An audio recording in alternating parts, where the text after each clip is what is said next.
¿Qué tal? Muy buenas tardes, Marta. Lo hemos comentado a lo largo de toda la tarde. Sabemos que Israel consume poco petróleo, entre comillas. Nos decía también un invitado justo antes que era una sexta parte de lo que consume España. Para que nos hagamos una idea, son varios cientos de miles de barriles diarios. No estamos hablando ni siquiera de 1 millón de barriles, que más o menos sería lo que consume España. ¿Qué consecuencias podría tener un embargo petrolero a Israel? Que todavía, insisto, no se ha confirmado. Lo único que sabemos es que Irán lo ha planteado. ¿Cuáles pueden ser las consecuencias, Miguel Ángel? Bueno, yo creo que prácticamente nulas. O sea, cuando se produce un embargo ya tenemos una historia en 1973 y por lo tanto la podemos analizar perfectamente. Cuando se produce un embargo, lo que ocurre es que el precio sube, pero se compensa con un menor consumo precisamente por la subida del precio. Pero en 1973 hubo una serie de condiciones que ahora no se están cumpliendo, ni mucho menos. En 1973 participaban todos los países árabes pertenecientes a la OPEP, es decir, Arabia Saudita, Irán, Irak, Qatar, Emiratos, cosa que ahora es Irán. Curiosamente, en ese momento, que vino derivada por la derrota de Siria y Egipto en la guerra del Yom Kippur, venía todo de una situación previa. En 2 años anteriores ya había muchísimo ruido porque los países árabes, ante un consumo brutal que había en el mundo, se habían planteado algún tipo de medidas para elevar el precio. Entonces, fue todo como una serie de cosas encadenadas, una detrás de otra. Se reúnen los productores, intentan llegar a un acuerdo y en menos de 20 días Egipto y Siria atacan por dos frentes para recuperar el Sinaí y los Altos del Golán, que los habían perdido en la guerra de 1967. La situación es completamente diferente y además no nos olvidemos que los árabes, a pesar de todo, son conscientes de que quien está detrás de todo esto es Irán, porque no es una situación que haya empezado Israel. De hecho, yo creo que hay un error estratégico comunicativo brutal por parte de Israel, porque posponiendo la respuesta, lo único que está haciendo es haciendo todavía más mártir a Hamás, que es quien no está permitiendo que los civiles abandonen las zonas que han dicho que van a atacar. Entonces, ¿qué intención va a tener Arabia Saudí, que estaba llegando a acuerdos con Israel, donde tiene un enemigo declarado clarísimamente por mucho acuerdo que haya llegado a través de China con Irán? Pues ninguno, sobre todo porque su principal aliado es Estados Unidos y una subida brutal del precio del petróleo no le beneficiaría. Y no nos olvidemos, en ese momento el embargo supuso una reducción del 30% de la producción. Es una salvajada. Pensemos que desde máximos en estos 2 últimos años llevamos una reducción del 5%, que ya es grande. Miguel Ángel, ¿por qué no le interesaría a Arabia Saudí un embargo petrolero que hiciera que el crudo subiera tanto? Antes nos había dicho otro invitado que porque entonces haría que Estados Unidos le saliera rentable también extraer petróleo de esquisto, el famoso shale oil. También nos hablaban del dólar, de cómo podría afectar al dólar. ¿Puede tener esto algo que ver también con lo que dices tú de que no beneficiaría a Arabia Saudí? Bueno, lo del petróleo en quisto, que es realmente lo que la gente llama fracking, que es el shale oil, que es fundamentalmente en las cuencas del Pérnico, que es una parte de Oklahoma y una parte de Texas, es donde está todo. Ya se sabe que no hay más producción, está ya a tope de producción.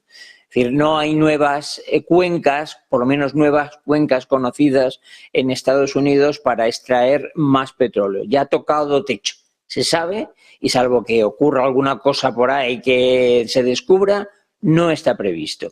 Por lo tanto, la producción del petróleo, del shale oil, no puede subir más. La tienen ahora mismo a tope. Ellos tienen un break-even de aproximadamente, dependiendo qué pozos, pero están entre los 42 y los 48 dólares de break-even. Por lo tanto, a los precios actuales ya les interesa. Ya en su momento, recordemos que Arabia Saudí intentó eliminar esa competencia, provocando una reducción brutal del precio con el propósito de que no les fuese interesante y quebrar este tipo de compañías que tenían bonos que iban a vencer y por lo tanto, pues bueno, no lo consiguió. No consiguió que quebrasen este tipo de compañías, el petróleo bajó de una manera brutal, todo esto antes del COVID, es una guerra perdida. Entonces, a los saudíes no les interesa que el precio se dispare, porque si el precio se dispara, la economía mundial ya que está al borde de entrar en una recesión, si no ha entrado ya, depende de las fuentes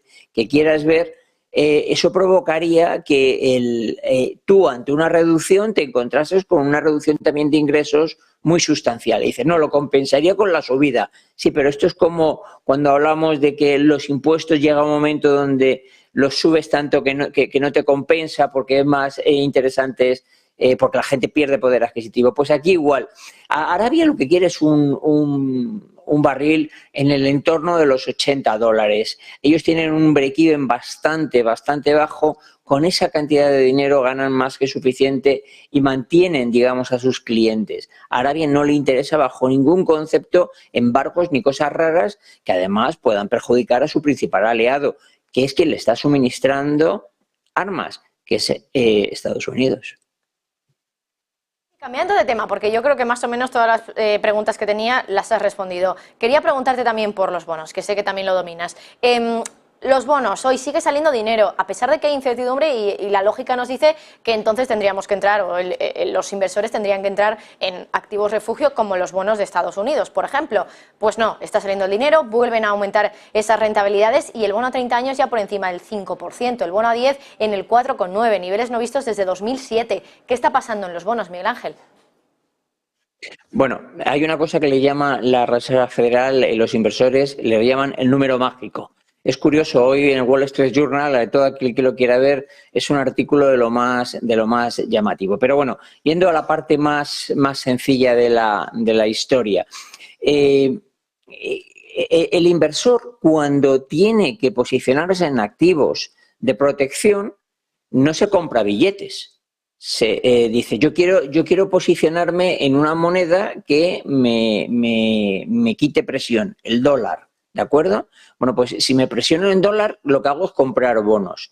Si compro bonos, ¿qué hago? Bajo el precio.